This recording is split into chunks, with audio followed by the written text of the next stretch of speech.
সেদিন ক্লাসের সবচেয়ে সুন্দরী মেয়েটি দাঁড়িয়ে কাঁদতে কাঁদতে বলেছিল আমি নাকি তার বুকে হাত দিয়েছি, আমি নাকি তাকে নষ্ট করতে চেয়েছিলাম।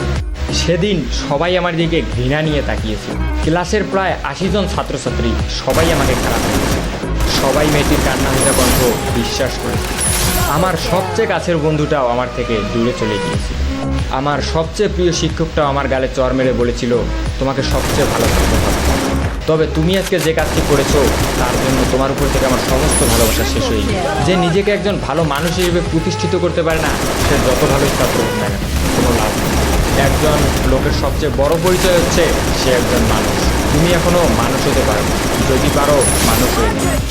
সেদিন আমি ক্লাসের কারো দিকেই চোখ তুলে তাকাতে পারিনি। কোনো অপরাধ না করেও নিজেকে অনেক বড় অপরাধী মনে হয়েছিল। আমার দুঃখটা সেদিন কারোর সাথে শেয়ার করতে পারিনি। যতটুকু সময় ক্লাসে ছিলাম শুধু মাটির দিকে চেয়ে চোখের পানি ফেলেছিলাম। সেদিন আমি বুঝেছিলাম চোখের পানিরও দাম কম আর বেশি, কারণ মেয়েটার চোখের পানি দেখে সবাই ইমোশনাল হয়ে গিয়েছিল। আমি সত্যিই মেয়েটার সাথে এসব কিছু করেছি কিনা এসব কেউ ভাবেওনি, চিন্তাও করেনি। সবাই মেয়েটার চোখের পানি দেখে তার সব কথাই বিশ্বাস করে নিয়েছিল। আমার চোখের পানি কাউকে আবেগই করতে পারিনি। আমার মতোই আমার চোখের পানিটাও কম না। আমি সেদিন ক্লাস থেকে চলে আসার সময় আবার ওই মেয়েটির সাথে কথা বলি, যে সবার সামনে আমাকে খারাপ বানিয়ে দিয়েছে। তার কাছে গিয়ে বলি তুমি এমনটা না করলেও পারতে। তুমি হয়তো ভেবেছিলে এমনটা করার পর আমি তোমার সম্পর্কে মানুষকে অন্য কিছু বলবো যা কেউ বিশ্বাস করবে না। সবাই হয়তো ভাববে তোমার উপর প্রতিশোধ নেওয়ার জন্য তোমার নামে সব মিথ্যা কথা বানায় বানায় বলবে, কিন্তু তুমি হয়তো জানো না তুমি এসব না করলে আমি তোমার সম্পর্কে কিছুই বলতাম।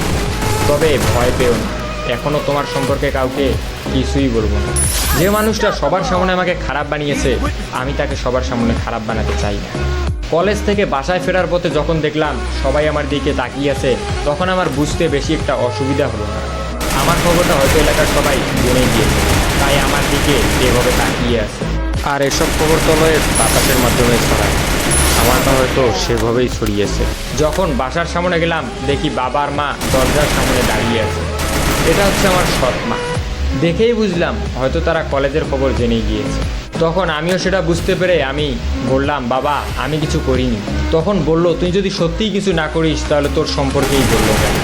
তোর ক্লাসে তো আরও অনেক ছেলে ছিল, তাদের সম্পর্কে কই বললো? তোর সম্পর্কেই কেন বললো? তুই এসব করেছিস জন্যই তোর সম্পর্কে বলিস। একটা মেয়ে কখনো তার মান সম্মান নিয়ে মিথ্যা কথা বলবে? মিথ্যা তো তুই বলছিস আমাদের সাথে। সৎমা যখন আমাকে কথাগুলো বললো তখন আমি চুপচাপ দাঁড়িয়েছিলাম, মাটির দিকে তাকিয়ে চোখের পানি অঝরে ফেলছিলাম। কি বলবো কিছুই বুঝতে, কিন্তু হঠাৎ করেই মা বাবাকে যে কথাগুলো বললো এগুলো শোনার জন্য আমি মোটেও প্রস্তুত ছিলাম। মা বাবাকে বলল তোমার এই ধর্ষক ছেলেকে আমাদের বাসায় রাখতে পারবে না। যদি তোমার ধর্ষক ছেলে বাসায় থাকে তাহলে আমি থাকবো না, আর আমি থাকলে ও থাকবে। আমার একটা মেয়েও আছে, আমি আর আমার মেয়ে ওর তো আপন কেউ না। সুযোগ পেলে কি না কি পড়ে বসবে, তুমি ওকে বের করে দাও বাসা থেকে। মা যখন বাবাকে কথাগুলো বলল আমার চোখ দিয়ে শুধু পানিই পড়ছে। আমি একসময় ভাবতাম আমার সৎমা হলে একসময় ঠিকই আমাকে আপন করে নেবে। আজ নিজেকে সবচেয়ে অপবিত্র মনে হয়। লজ্জায় অপমানে আমি আর সেখানে একটি মুহূর্ত দাঁড়িয়ে থাকতে পারি। তাই গন্তব্যহীনভাবে বাসা থেকে বেরিয়ে যে কোনো একদিকে যেতে লাগে। আমার বাবা একটিবারের জন্য আমাকে থাকতে বলি। সেদিন মনে হয়েছিল আজ থেকে হয়তো বাবা ছেলের সম্পর্কটা এখানেই শেষ। এটা তবে ভালো মতোই বুঝেছিলাম এ বাড়িতে হয়তো আমার আর কোনোদিনই স্থান হবে না। আমার কাছের মানুষগুলোই আমাকে বুঝতে পারিনি, দূরে ফেলে দিয়েছে।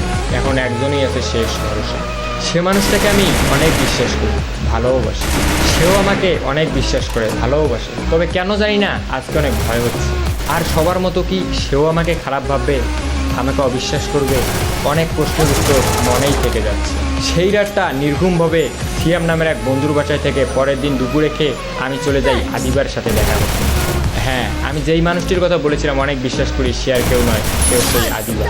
কিন্তু আদিবার সঙ্গে দেখা করতে গিয়ে আমি যা দেখলাম তা নিজের চোখে বিশ্বাস করতে পারি। কারণ সে আজ একা আসেনি, তার সাথে একটি মেয়েও এসে